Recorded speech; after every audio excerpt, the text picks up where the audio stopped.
Hello friends, welcome to my career Pathshala. आज के इस कर्नाटका नीट काउंसलिंग सीरीज में जो हम लोग लास्ट पार्ट को देखने वाले हैं, कर्नाटका के अंदर में जो हम लोग देखेंगे आज के पूरे काउंसलिंग का प्रोसीजर क्या होता है, उसको मैं आपको ब्रीफ में थोड़ा समझाने की कोशिश करूंगा।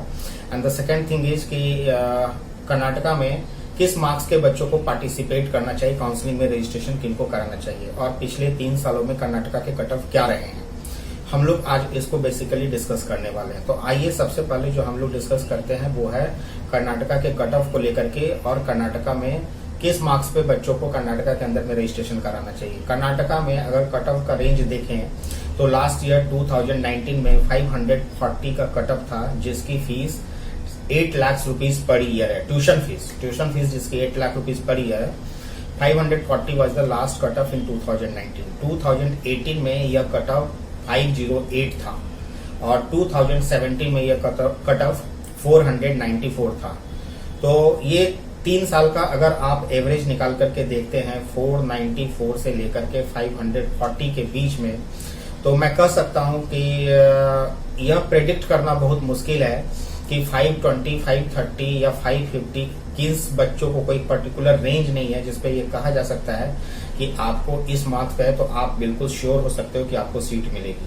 तो सबसे सेफेस्ट तरीका ये हो सकता है कि अगर आपको अपने स्टेट में गवर्नमेंट कॉलेज नहीं मिल रहे हैं और आपके मार्क्स 510 के प्लस है, अगर 510, 515 प्लस है और आपका बजट है, तो आप कर्नाटका स्टेट के प्राइवेट कॉलेजेस के लिए रजिस्ट्रेशन जरूर करिए, जहां पर 8 लाख रुपीज फीस के लिए आप काउंसलिंग में पार्टिसिपेट करने के लिए एक अपॉर्चुनिटी आपको मिल सकती है। See counselling is just a matter of opportunity और क्रिएटिंग अपॉर्चुनिटी फॉर यू। जब तक आप पार्टिसिपेट नहीं करेंगे तब तक आपको मौका नहीं मिलेगा और आपको सीट नहीं मिल सकती है। आप किसी से प्रेडिक्शन थ्योरी पे बात नहीं कर सकते कि मिलेगा या नहीं मिलेगा, या कोई आपको बिल्कुल 100% श्योर होकर के यह कह दे कि हम आपको दिला देंगे या नहीं दिला देंगे।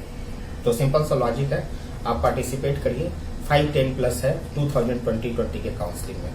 अब कर्नाटका की जो काउंसलिंग है वो काउंसलिंग के अंदर में कई सारे फैक्टर्स होते हैं। कर्नाटका के काउंसलिंग का जो फर्स्ट सेकंड राउंड है उस पर कट ऑफ बहुत हाई चलता है। हाई इसलिए चलता है कि कर्नाटका की जो काउंसलिंग है वो एमसीसी के काउंसलिंग से पहले कंडक्ट कर देते हैं। 2018-17 में देखे तो वो बाद में की थे। 2019 में देखे तो उनकी एमसीसी से पहले ही फर्स्ट राउंड से पहले कट ऑफ रिलीज हो गई थी। तो जब स्टेट के अपने स्टेट के बच्चों को सीट मिलती नहीं है तो जाहिर सी बात है कि कर्नाटका के स्टेट की फर्स्ट और सेकंड राउंड की जब वो पहले रिलीज करते हैं तो उनका जो कट ऑफ है वो हाई होगा।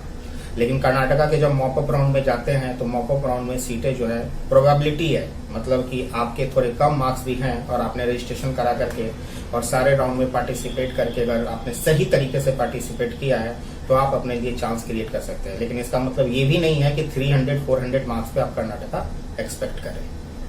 तो ये कर्नाटका के कट ऑफ का एक ओवरव्यू हमने आपको दिया। अब अगर कर्नाटका के काउंसलिंग थोड़ी सी भी डिलेड हो जाती है और स्टेट की काउंसलिंग पहले होती है और स्टेट की काउंसलिंग किसी स्टेट की 2-3 स्टेट की पहले चली जाए या एमसीसी की काउंसलिंग पहले निकल जाए, तो कर्नाटका के हो सकता है कि फर्स्ट राउंड सेकंड राउंड में कट ऑफ थोड़े से डाउन हो जाए तो आपको अपॉर्चुनिटी मिल सकती है। तो लगा रहना पड़ता है और अपॉर्चुनिटी क्रिएट होती है जब आप लगे होते हैं। तो नंबर 1। नंबर 2, कई सारे लोगों को जो फोन आते हैं कि 400 मार्क्स पे, आपके 450 मार्क्स पे आपको कर्नाटका में 40 लाख, 45 लाख, 40-45 लाख के सीट मिल जाएंगे और आपको जो है 20,000 रुपीज से बुकिंग अमाउंट, 2 लाख रुपए से बुकिंग अमाउंट या डीडी बना के जितने भी तरह के प्रोसीजर बताए जाते हैं उसका क्या हश्र होता है वो हम आपको इसी वीडियो में लास्ट में बताएंगे। रियलिटी है कि आपको 8 लाख रुपीज की फीस पर जो 20% कोटा का रिजर्वेशन है वहां पे अदर स्टेट के लिए, उसमें 510 प्लस है, तो अभी आप उसके अंदर में रजिस्ट्रेशन करके अप्लाई करिए। नाउ अब रजिस्ट्रेशन की बात करते हैं। अब जैसे कर्नाटका का स्टेट का KEA.KR.NIC.in पर जब आपका वो रजिस्ट्रेशन का टाइम होता है एग्जाम के रिजल्ट के बाद, तो आप जाकर के रजिस्ट्रेशन कराते हैं। रजिस्ट्रेशन कराने में जो सबसे पहले आपको ध्यान देना है, कर्नाटका के अंदर में रजिस्ट्रेशन 1 टाइम है। कई सारे स्टेट में रजिस्ट्रेशन का डिफरेंट प्रोसीजर है। आपको सेकंड राउंड में भी ऑप्शन मिलता है, आपको मॉपअप राउंड में भी ऑप्शन मिलता है, लेकिन कर्नाटका के अंदर में आपको 1 टाइम रजिस्ट्रेशन मिलता है। ऐसा नहीं है कि आप मॉपअप राउंड में रजिस्ट्रेशन करा सकते हैं या सेकंड राउंड में भी रजिस्ट्रेशन करा सकते हैं। तो अगर आप प्री प्लान है, प्री डिटरमिन्ड है कि आपको कर्नाटका पार्टिसिपेट करना है, तो जिस वक्त ओपन हुआ है उसी टाइम जो है आपको रजिस्ट्रेशन कर्नाटका के अंदर में करानी होगी। रजिस्ट्रेशन का वही प्रोसीजर है, आप साइट पे जाएंगे, डॉक्यूमेंट्स अपलोड करेंगे, डॉक्यूमेंट्स अपलोड करने के बाद फिर आपको लॉगिन आईडी पासवर्ड जनरेट होगा, आपके मोबाइल नंबर में ओटीपी वगैरह आएगा, वो सारा प्रोसीजर आप लोग कर लोगे और जो हमारे साथ रजिस्टर्ड होते हैं उनको हम लोग ये सारा प्रोसीजर करवा देते हैं। अब जब रजिस्ट्रेशन हो जाता है तो डॉक्यूमेंट वेरिफिकेशन का टाइम आता है। डॉक्यूमेंट वेरिफिकेशन के लिए आपको अभी तक मतलब 2019 तक बैंगलोर जाना पड़ता था, कर्नाटका। आपको सारे डॉक्यूमेंट्स लेकर के, जो डॉक्यूमेंट्स की लिस्ट होती है वो सारे लिस्ट मेंशन होते हैं वहां पे, वो लेकर के आपको बैंगलोर कर्नाटका राजीव गांधी ओपन यूनिवर्सिटी का जो कैंपस है वहां पे जाकर के आपको डॉक्यूमेंट वेरीफाई कराने पड़ते थे। लेकिन इस साल क्या होगा, मतलब पैंडेमिक सिचुएशन है, कोविड-19 सिचुएशन है, तो या तो वो ऑनलाइन डॉक्यूमेंट सबमिट कराएंगे या वेरिफिकेशन कराएंगे या कॉलेज में बाद में रिपोर्टिंग में कराएंगे, या तो जब काउंसलिंग का पार्ट स्टार्ट होगा, जब गाइडलाइंस आएगी उस वक्त देखने की चीज है। मोस्ट प्रोबेबली मुझे नहीं लगता है कि कुछ वैसा सिनेरियो में चेंज आने वाला है, लेकिन जो भी होगा वो हम लोग गवर्नमेंट गाइडलाइंस को फॉलो करेंगे। लेकिन अभी मैं प्रोसीजर बता देता हूँ। पहले क्या होता था, जब आप जाते थे डॉक्यूमेंट वेरिफिकेशन कराते थे, वेरिफिकेशन कराने के बाद आपको वहां पर एक्नॉलेजमेंट मिलता था और आपका डॉक्यूमेंट्स वेरीफाई हो जाता था। काउंटर छोड़ने से पहले जो आपको वहां पर डॉक्यूमेंट वेरिफिकेशन की रिसिप्ट मिलती है उसको प्रॉपर्ली आपको देखना होता है, चाहे वो आप गवर्नमेंट कॉलेज के लिए अप्लाई कर रहे हैं कर्नाटका में, चाहे आप अदर स्टेट के लिए अप्लाई कर रहे हैं, और उसमें सारे कुछ मेंशन सही से है कि नहीं, कि आपने प्राइवेट में अप्लाई किया है, सब कुछ वगैरह एवरीथिंग आपको चेक करके जो एक्नॉलेजमेंट मिलती है वो आपको वहां पर लेकर के आना पड़ता है। साथ में आपको एक सीक्रेट की दी जाती है। सीक्रेट की 8 कैरेक्टर्स का अल्फा न्यूमेरिक कैरेक्टर है, वो सीक्रेट की बहुत ही इंपॉर्टेंट की है। वो ऐसी की है जो अगर आपने मिसप्लेस कर दी या आपने किसी और के साथ शेयर कर दिया तो समझ लीजिए कि आप गए, क्योंकि वो सीक्रेट की ही डाल करके आप चॉइस लॉकिंग सिस्टम में अप्लाई कर जाएंगे। तो यहाँ पर एक अलर्ट है, सावधान है कि जो आप लोग को फोन करते हैं हाई मार्क्स वाले, खास करके 540 550 वाले, जो बोलते हैं कि हम आपकी काउंसलिंग करा देंगे, कर्नाटका में सीट दिला देंगे और सारी चीजें उनके जगह पे वो खुद करेंगे, या सीक्रेट की वगैरह डाल करके, यकीन मानिए 80% of you are not going to get the seats. वो क्या होगा, वो सीक्रेट की से छेड़छाड़ होगा, आपकी सीट अलॉट होगी, आपकी फीस भी पेमेंट होगी और आपको पता तक नहीं चलेगा। So be alert, never share your login ID and password and that secret key with anyone. अब सीक्रेट की मिलने के बाद चॉइस लॉकिंग का टाइम आता है। चॉइस लॉकिंग आप करते हैं, चॉइस लॉकिंग वगैरह कर करके सारा अरेंजमेंट करते हैं। उसके बाद फाइनल रिजल्ट से पहले वहां पर एक इंडिकेटिव अलॉटमेंट आता है, जिसको कर्नाटका में या कई सारे 2 3 4 और स्टेट हैं जहां पर यह सुविधा दी गई है, जो मॉक अलॉटमेंट कहते हैं या इंडिकेटिव अलॉटमेंट उसको कहते हैं। इस स्टेट में मॉक और इंडिकेटिव अलॉटमेंट सिर्फ इसलिए है क्योंकि कर्नाटका में एक साथ कई सारे कोर्सेज की काउंसलिंग चल रही होती है। उसमें इंजीनियरिंग भी चल रहा होता है, मेडिकल के भी चल रहे होते हैं, उसके अंदर में pharma, B pharma, lateral entry, कई सारे और बीएमएस बीएचएमएस के चल रहे होते हैं। तो जो स्टेट के बच्चे होते हैं और जो बाहर के स्टेट के बच्चे होते हैं, अदर स्टेट के बच्चों को मॉक अलॉटमेंट का फायदा इसलिए मिल जाता है इसलिए कि सॉफ्टवेयर सेम है। नहीं तो मॉक अलॉटमेंट सिर्फ और सिर्फ वहां के स्टेट के बच्चों को एक वो मिस्टेक ना कर दे, क्योंकि 300 से 400 कॉलेज की लिस्ट लगानी होती है अगर इसके पास 4-5 ऑप्शन है। तो मॉक अलॉटमेंट में आपको ये दिख जाता है कि आपको कौन सा कॉलेज अलॉट हो रहा है। अब अगर आपको लग रहा है कि कोई कॉलेज अलॉट नहीं हो रहा है, आपने कुछ गलती कर दी है, तो आप उसको रीअरेंज कर सकते हैं अकॉर्डिंग। लेकिन जब फाइनल अलॉटमेंट आएगी तो गारंटी नहीं है कि आपको सीट मिलेगी या जो मॉक में दिख रहा था वही आपको मिलेगा। कुछ भी चेंज हो सकता है, एनीथिंग इट कुड वरी। तो मॉक की जो एनालिसिस है, जो अलॉटमेंट है, वो भी आपको ठीक से करनी पड़ती है। नंबर 1। अब जब फाइनल रिजल्ट आता है, आपको जब रिजल्ट आ जाते हैं, मतलब आपको जब अलॉटमेंट मिल जाती है, तो जो भी अलॉटमेंट आता है उसके सामने 4 ऑप्शन आते हैं, चॉइस 1, चॉइस 2, चॉइस 3 और चॉइस 4। हर चॉइस का डिफरेंट मैटर है। अब मैं आपको एक और चीज बता दूं, जो कर्नाटका के अंदर में या जो चॉइस की जो सिलेक्शन है उसके अलग अलग मैटर है। तो आप किसी ने कोई वीडियो देख लिया ऑल इंडिया कोटा के काउंसलिंग का, या कोई आपने वहां पर ब्रोशर पढ़ लिया, या यूपी का या किसी स्टेट का, हर स्टेट में कुछ ना कुछ थोड़े जो राउंड ऑफ सीट्स हैं और उसकी जो चॉइस लॉकिंग की जो प्रोसीजर है उसमें कुछ ना कुछ चेंजेज है। तो आप एक ही प्रोसीजर को हर जगह रिपीट और नहीं करेंगे। खैर, मैं यहाँ की बात करता हूँ। 4 प्रोसीजर है, choice 1, choice 2, choice 3, choice 4। Choice number 1 का मतलब ये होता है कि जो सीट आपको दी गई है वो सीट लेकर के आप पूरी तरीके से संतुष्ट हैं और आप फर्दर काउंसलिंग में पार्टिसिपेट नहीं करना चाहते। तो आप क्या करेंगे, आप अपने लॉगिन आईडी पैनल डैशबोर्ड में जाएंगे, वहां से अलॉटमेंट लेटर डाउनलोड करेंगे, फीस डाउनलोड करेंगे, और जो फीस वहां से डाउनलोड होकर आएगी आप नियर बाई बैंक में जाकर के वो फीस ट्रांसफर करते हैं, और उसकी रिसिप्ट लेकर के जो 7 से 8 दिन का रिपोर्टिंग टाइम दिया जाता है, रिपोर्टिंग डेट दी जाती है, उस डेट में जाकर के कॉलेज में आप रिपोर्ट करते हैं। रिपोर्ट करने के बाद अब वापस अपने लॉगिन आईडी पैनल में एंट्री मारेंगे और वहां पर टिक करेंगे I have joined the college. साथ में आपको कॉलेज वाले से भी ये काम करवाना होता है, रिमाइंड करवाना होता है कि आप वहां पे मेंशन करवाइए कि the candidate has already join the college. Choice number 1 lock कराना होता है। अगर आपने फीस डिपॉजिट कर दी, आपने सारा प्रोसीजर कर दिया, कॉलेज कर दिया, और आपने पैनल में जाकर के अगर ज्वाइन द कॉलेज का ऑप्शन पे टिक नहीं किया तो क्या होगा, आपकी सीट ऑटोमेटिक सेकेंड राउंड में कैंसिल होकर के वापस हो जाएगी, और जो 8 लाख की फीस जो आपने डिपॉजिट करवाई है, जो भी डीडी, वो आपकी जो है वो सरेंडर हो जाएगी। इट मीन्स वो फॉरफिट हो जाएगी, और फिर आप अगले राउंड के काउंसलिंग में भी पार्टिसिपेट नहीं कर पाएंगे और आपके पैसे भी जाए। So this is very important while you are into the counselling procedure. You must be aware of each and every procedure and the every steps to be taken care of. Number 2, choice number 2 का मतलब ये होता है कि choice number 2 में आपको college जो allot हुई है उससे आप सेटिस्फाइड तो हैं, लेकिन फिर भी आप फीस नहीं जमा करना चाहते, आप सेकेंड राउंड के काउंसलिंग में पार्टिसिपेट करना चाहते हैं, तो आप चॉइस नंबर 2 डालेंगे। अब चॉइस नंबर 2 में क्या होता है कि आप काउंसलिंग में जब सेकेंड राउंड में पार्टिसिपेट कर रहे होंगे तो चॉइस नंबर 2 के अंदर में आपको जो ऑप्शंस आपने फर्स्ट राउंड में लगाए थे उसमें कोई चेंज करने का ऑप्शन नहीं है। जो ऑप्शन आपने लगाए हैं वो एज इट इज रहेगी।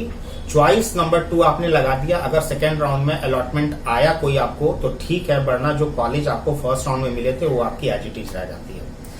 अब चॉइस नंबर 3 होता है कि आपको कॉलेज अलॉट हुआ है लेकिन आप बिल्कुल सेटिस्फाइड नहीं है और आप यह सीट सरेंडर करना चाहते हैं। तो चॉइस नंबर 3 अगर आपने लगा दिया तो आपने सीट सरेंडर कर दिया, और सीट सरेंडर करने के बाद अब आप काउंसलिंग में जब पार्टिसिपेट करेंगे सेकेंड राउंड में, तो सेकेंड राउंड में काउंसलिंग में पार्टिसिपेट करने का जो अरेंजमेंट आपने लगाई थी उसको अब आप रीअरेंज कर सकते हो। अब आपको लगता है कि ऊपर नीचे कुछ करना है, कुछ वैसे करने से यू हैव द एक्सपेक्टेशन कि आपको कोई कॉलेज मिल जाए, तो आप चॉइस नंबर 3 के साथ भी कर सकते हैं। अब जब अलॉटमेंट आएगी तो अगर कोई कॉलेज अगर आपको मिल गया तो ठीक है, और नहीं मिला तो आपने जो सरेंडर करी है वो कॉलेज अब आपके लिस्ट में नहीं है। इसका मतलब आप रिस्क जोन में है, आपको कोई कॉलेज भी मिल नहीं सकता। लेकिन ये सारी स्ट्रैटेजी फॉलो करते वक्त जब जिस स्टेट पे आप कर रहे होते हैं उसका भी प्रॉपर ध्यान रखना पड़ता है कि क्या चॉइसेस लगानी है। चॉइस नंबर 4 बिल्कुल सिंपल और स्टेट है कि आप फर्दर काउंसलिंग में पार्टिसिपेट नहीं करना चाहते, आपको किसी और स्टेट में सीट मिल गई है, आप काउंसलिंग से सरेंडर करते हो और आप एग्जिट करते हो। ये 4 चॉइसेस है जो वहां पे लॉकिंग करनी होती है। अब इसके बाद जब फर्स्ट राउंड का प्रोसीजर खत्म होता है, सेकेंड राउंड स्टार्ट होता है। सेकेंड राउंड में सिर्फ 2 चॉइस पार्टिसिपेट करते हैं, choice number 2 and choice number 3। Choice number 1, choice number 4 counselling के सेकेंड राउंड से बाहर हो जाते हैं। अब चॉइस नंबर 2, चॉइस नंबर 3 जब पार्टिसिपेट करते हैं उसी तरीके से पूरा इंडिकेटिव अलॉटमेंट वगैरह सब चलता है, और फिर अलॉटमेंट के बाद अब जो सीटें अलॉट होती है, फिर इसके बाद जब फाइनल होता है दैट इज मॉपअप राउंड। अब जो मॉपअप राउंड कर्नाटका में होता है that is physical mop up round, मतलब आपको कर्नाटका के अंदर में जो मॉपअप राउंड चल रही होगी वहां पर आपको जाना पड़ेगा। अच्छा, एक और बात बता दूं, कर्नाटका में 2 तरह की सीटों के लिए आप अप्लाई करते हो। एक तो वहां पर मैनेजमेंट कोटा जिसकी 8 लाख रुपए की फीस होगी, और जिसका एनआरआई कोटा, अगर एनआरआई जैसे 300-400 मार्क्स है और आप चाहते हो कि कर्नाटका में आप एनआरआई कोटे में 25, 30, 35 लाख की पर ईयर की सीट पे आप पार्टिसिपेट करना चाहते हैं, तो आपके लिए भी यही प्रोसीजर है। आप इसके थ्रू आप एनआरआई कोटे की सीट वहां पे पार्टिसिपेट करके ले सकते हैं। कंडीशन अप्लाई की जो एनआरआई डॉक्यूमेंट्स वहां पे रिक्वायर्ड है वो आपके पास होने चाहिए। अब मॉपअप राउंड में वही पार्टिसिपेट करते हैं जिनको या तो फर्स्ट राउंड या सेकेंड राउंड में कोई भी सीट अलॉट नहीं हुई है, नंबर 1। नंबर 2, मॉपअप राउंड में वो बिल्कुल पार्टिसिपेट नहीं कर सकता जिसने रजिस्ट्रेशन तो कराया लेकिन फर्स्ट या सेकेंड दोनों में से किसी भी राउंड में पार्टिसिपेट नहीं किया। अगर आप सिर्फ रजिस्ट्रेशन करा के छोड़े हुए हो तो आप डायरेक्टली मॉपअप राउंड में पार्टिसिपेट करोगे, यू आर नॉट एलिजिबल। अगर दोनों में से किसी राउंड में सीट अलॉट हो गया और आपने नहीं लिया है, यू आर नॉट एलिजिबल। ठीक है। तो कर्नाटका के मॉप अप राउंड में वही बच्चे जाते हैं जिनको अभी तक सीट मिली नहीं है। आपको कर्नाटका वही राजीव गांधी ओपन यूनिवर्सिटी जहां पे आपको बुलाया जाता है, वहां जाते हैं। सारे कॉलेज की वहां पर आपको फिजिकल काउंसलिंग कंडक्ट करती है। वहां पर डिस्प्ले बोर्ड पे रैंक चल रहा होता है, मार्क्स चल रहे होते हैं और कॉलेज में कितनी कितनी सीटें हैं वहां पर आपको शो होती है। आप लोग पूरे जो डॉक्यूमेंट्स होते हैं लिस्टेड होते हैं, वो डॉक्यूमेंट्स लेकर के आप वहां पे जाते हैं, रिपोर्टिंग करते हैं। अगर आपको नंबर मिलता है, मार्क्स मिलता है, कॉलेज अलॉट होता है, आपको कॉलेज अलॉट वहां पे मिल जाता है। बाकी जो डॉक्यूमेंट का प्रोसीजर है वहां पे आप कर देते हो, सबमिट कर देते हो और आपको एक्नॉलेजमेंट मिल जाती है। फिर एक फाइनल डेट आती है कि इतने डेट में मॉक अप राउंड में आपको डीडी बना के कॉलेज के अंदर में आपको जो है वहां पे सबमिट करना पड़ता है। यहाँ पे आकर के मॉक अप राउंड खत्म हो जाता है। मॉक अप राउंड की जो डेट है वो डेट दी जाती है, उस डेट में आपको वहां पर पहुंचना अनिवार्य है, मतलब मैंडेटरी है। नंबर 1, यहाँ पे आकर के मॉक अप राउंड की काउंसलिंग खत्म हो जाती है। इसके बाद भी अगर सीट बचती है तो एक्सटेंडेड मॉक अप राउंड भी कर्नाटका में कराया जाता है, लेकिन उसकी जरूरत नहीं पड़ती क्योंकि मॉक अप राउंड में जो 8 लाख रुपीज वाली फीस है उसकी सीट बिल्कुल नहीं बचती है। तो जब यहाँ पर जब सारी सीटें खत्म हो जाती है तो अब जो जिन्होंने पहले जो रजिस्ट्रेशन करा रखा था 300, 400 वाले मार्क्स को कि 40-50 लाख में उनको सीट मिल जाएगी कर्नाटका के अंदर में, जिनको भी उन्होंने रजिस्ट्रेशन कराया था उनका फोन नंबर वो आप निकाल के मिलाते रह जाते हो। सारे फोन नंबर स्विच ऑफ मिलेंगे, सारे ऑफिसेस बंद मिलेंगे। अगले साल फिर से नई दुकान खुलेगी और अगले साल फिर से ये जो है नया नया ड्रामा चलेगा। तो अलर्ट रहिए, सावधान रहिए और बिल्कुल जेन्युइन आप किसी नॉलेजेबल काउंसलिंग टीम को या काउंसलर एजेंसी को फाइंड आउट कीजिए और उसके साथ रजिस्टर करके अपने पूरे सिस्टम को अरेंज कराइए, मतलब अपने पूरे काउंसलिंग प्रोसीजर को अरेंज कराइए। एक तो ये हो गया। अब जो सीटें बच जाती है उसके लिए होता है स्टे वैकेंसी राउंड। अब स्टे वैकेंसी राउंड का मतलब हो गया कि सीट कॉलेज को ट्रांसफर हो गई। अब कॉलेज को कौन सी सीट ट्रांसफर होती है? जिसकी फीस 35-34 लाख है, जो एनआरआई कोटा, क्योंकि उसमें एनआरआई डॉक्यूमेंट्स देना पड़ता है, वो स्पॉन्सर्ड होना चाहिए, आपका फर्स्ट ग्रुप ऑफ रिलेशन होना चाहिए, उसके कई सारे गाइडलाइंस एनआरआई के, वो सारे होने चाहिए। तो वो सीटें मैक्सिमम बचती हैं क्योंकि फीस भी हाई है। अब वो सीट कॉलेज के पास जाता है। अब कॉलेज में वो सीटें एनआरआई वाली मैनेजमेंट कोटा में वो कन्वर्ट कर देते हैं, जिसमें अब एनआरआई डॉक्यूमेंट्स की रिक्वायरमेंट नहीं है। आप अगर इंडियन भी हैं तो उस सीट में जाके एडमिशन ले सकते हैं, लेकिन मैक्सिमम केसेस में वो फीस एनआरआई की ही रखते हैं।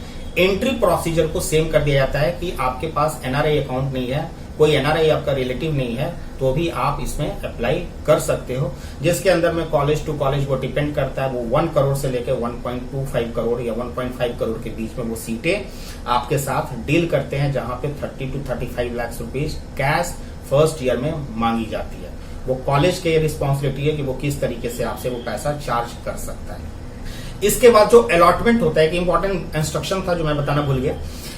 जो अलॉटमेंट होता है, जिस किसी को भी कर्नाटका के अंदर में कॉलेज अलॉटमेंट होता है, उनको एक बॉन्ड भर के देना पड़ता है। 100 रुपीज के स्टैम्प पेपर पर आपको एक बोनाफाइड बॉन्ड बना करके देना पड़ता है, जिसमें आप ये लिखते हो कि कर्नाटका में 1 साल की रूरल बॉन्ड यानी रूरल पोस्टिंग के लिए आप उसको मतलब एक्सेप्ट करते हो, जिसपे कैंडिडेट का signature along with their parents, mother father का सिग्नेचर मैंडेटरी होता है और फिर वो आपको सबमिट करानी होती है। तो फ्रेंड्स, ये थी पूरे कर्नाटका की काउंसलिंग राउंड की प्रोसीजर और सीट अलॉट मतलब कट ऑफ का, और किसको भी पार्टिसिपेट करना चाहिए, क्या मार्क्स है, तो आप कर्नाटका के लिए रजिस्ट्रेशन करा सकते हो। ओवरव्यू के साथ हमने इसमें पूरा डिटेल डिस्कशन कर दिया। उम्मीद है कि ये वीडियो आपको पसंद आया होगा और आपको सारी चीजें क्लियर हो गई होगी। कर्नाटका के 3 वीडियो हमने बनाए हैं, आप इस चैनल पे फाइंड आउट कीजिए। बने रहिए माई करियर पाठशाला के साथ। All the latest updates about NEET counselling and MBBS abroad. Keep liking, keep subscribing. Thank you so much.